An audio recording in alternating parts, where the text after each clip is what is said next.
Hi welcome back to my YouTube channel. ನಮ್ಮ video ನಾವು first time ನೋಡ್ತಿರೋರು please subscribe ಮಾಡಿ ವಿಡಿಯೋ ನೋಡಿ. ಇವತ್ತು ನಮ್ಮ ಜೊತೆ ಇದ್ದಾರೆ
ಹೀಗೆ ಮಾಡುದಾ ಸಂಜಿಗೆ ಕ್ಷೀರ. ಇದು ನನ್ನ ಅಪ್ಪನ ಸ್ಟೈಲ್. ಹೀಗೆ ಮಾಡಿದ್ರೆ ಟೇಸ್ಟ್ ಆಗ್ತೀಯಾ? ಟೇಸ್ಟ್ ಸೂಪರ್ ಆಗಿರ್ತದೆ. ಅಪ್ಪ ಸೂಪರ್ ಆಗಿ ಅಡಿಗೆ ಮಾಡ್ತಾರೆ, ಅಮ್ಮ ಕೂಡ ಸೂಪರ್ ಆಗಿ ಅಡಿಗೆ ಮಾಡ್ತಾರೆ. ಆದ್ರೆ ಅಮ್ಮ ಡೈಲಿ ಅಡಿಗೆ ಮಾಡ್ತಾರೆ. ಪೈನಾಪಲ್ ಹಾಕಿ ಮಾಡ್ತಾರೆ. ಪೈನಾಪಲ್ ಕ್ಷೀರ. ಈಗ ನಮ್ದು ಸಿಂಪಲ್ ಕ್ಷೀರ.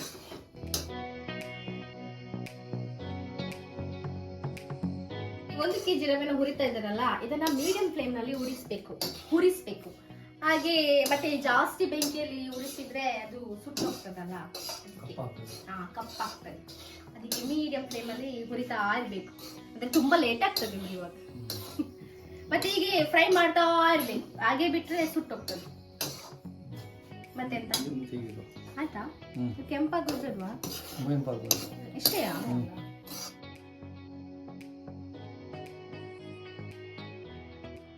ಈಗ ಹುರಿಯೋದೇನೆಲ್ಲ ಹುರಿದಾಯ್ತು.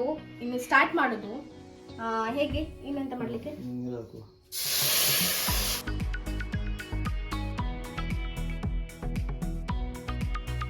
ಇದರಲ್ಲಿ 1.5 ಬೌಲ್ ನೀರು ಹಾಕಿದೀವಿ.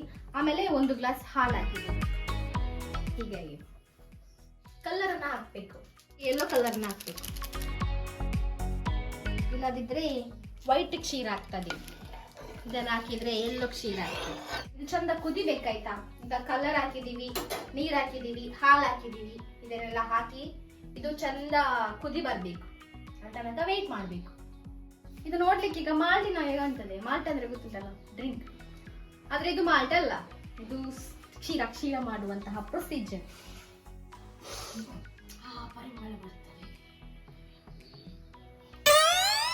ಏಲಕ್ಕಿ ಉಂಟು, ಏಲಕ್ಕಿ ಹಾಕ್ಬೇಕಾಯ್ತಾ? ಏಲಕ್ಕಿ ನಿಮ್ಗೆ ಹೇಳಿದ ಏಲಕ್ಕಿ ಹಾಕ್ಲಿಕ್ಕೆ ಉಂಟು ಅಂತ. ಅದು ಮತ್ತೆ ಹಾಕೋದು ತೋರಿಸ್ತೇವೆ ಆಯ್ತಾ?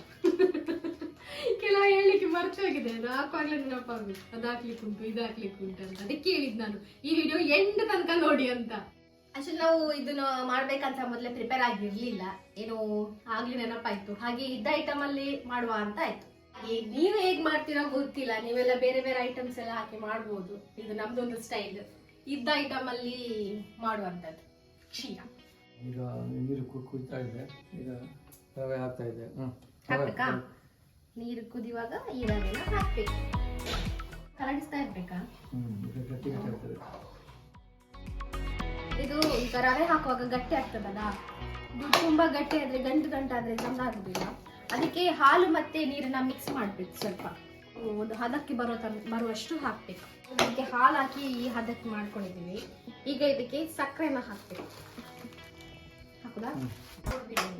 ಅದು ಅದರಲ್ಲಿ ಕರೆಕ್ಟ್ ಆಗಿದೆ. 1 kg ರವೆಗೆ 3/4 kg ಸಕ್ಕರೆ ಹಾಕಿದ್ದಾರೆ. ಆಗ ಅದು ಕರೆಕ್ಟ್ ಆಗಿರ್ತದೆ ಅಂತ. ಟೇಸ್ಟ್ ನೋಡೋ ಅವಶ್ಯಕತೆ ಇರುವುದಿಲ್ಲ ಅಂತ ಹೇಳಿದ್ರು. ಏಲಕ್ಕಿ ಹುಡಿ ಮಾಡ್ಕೊಂಡು ಹಾಕ್ತಾ ಇದ್ದೀವಿ. ನಿಮ್ಮ ಅಪ್ಪ ಮಗಳ ಕ್ಷೀರ ಯಾಕೆ ಸ್ಪೆಷಲ್? ಅಪ್ಪ ಮಗಳು ಮಾಡೋದಲ್ಲ, ಅದಕ್ಕೆ ಸ್ಪೆಷಲ್.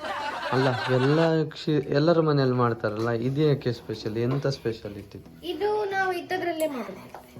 ಹೇಳಿ. ಹಾಗೆ ಹಾ ಎಂತ ನಮ್ದು ಬರ್ತ್ಡೇ ಎಲ್ಲ ಆದಾಗ ಅಪ್ಪ ಕ್ಷೀರವೇ ಮಾಡುದು. ಸಲ ಬರ್ತ್ಡೇಗೂ ನಮ್ಗೆ ಸ್ಪೆಷಲ್ ಕ್ಷೀರ. ಮತ್ತೆ ಅಪ್ಪ ತುಂಬಾ ತುಂಬಾ ತಿಂಡಿ ಎಲ್ಲ ಮಾಡ್ತಾರೆ, ಸೂಪರ್ ಇರ್ತದೆ. ಅಂಬಡೆ ಮಾಡ್ತಾರೆ, ಮತ್ತೆ ಕ್ಷೀರ ಮಾಡ್ತಾರೆ, ಮಂಚೂರಿ ಮಾಡ್ತಾರೆ, ಅದು ಗುಜ್ಜೆದು ಮಂಚೂರಿ ಮಾಡ್ತಾರೆ, ಚಿಪ್ಸ್ ಮಾಡ್ತಾರೆ, ಚರ್ಮುರಿ ಮಾಡ್ತಾರೆ, ಮತ್ತೆ ತುಂಬಾ ಐಟಮ್ ಮಾಡ್ತಾರೆ. ಸ್ಪೆಷಲ್ ಎಲ್ಲ ಮಾಡ್ತಾರೆ. ಅದಕ್ಕೆ ಅಪ್ಪ ಒಂದು ಕೈ ರುಚಿ ತುಂಬಾ ಇಷ್ಟ. ಇವತ್ತು ಎಲ್ಲ ಅಷ್ಟೆಲ್ಲ ಐಟಮ್ಸ್ ಮಾಡ್ತಾರಲ್ಲ, ಇದ್ಯಾಕೆ ಕ್ಷೀರವೇ ಮಾಡಿಸಿದ್ರಿ?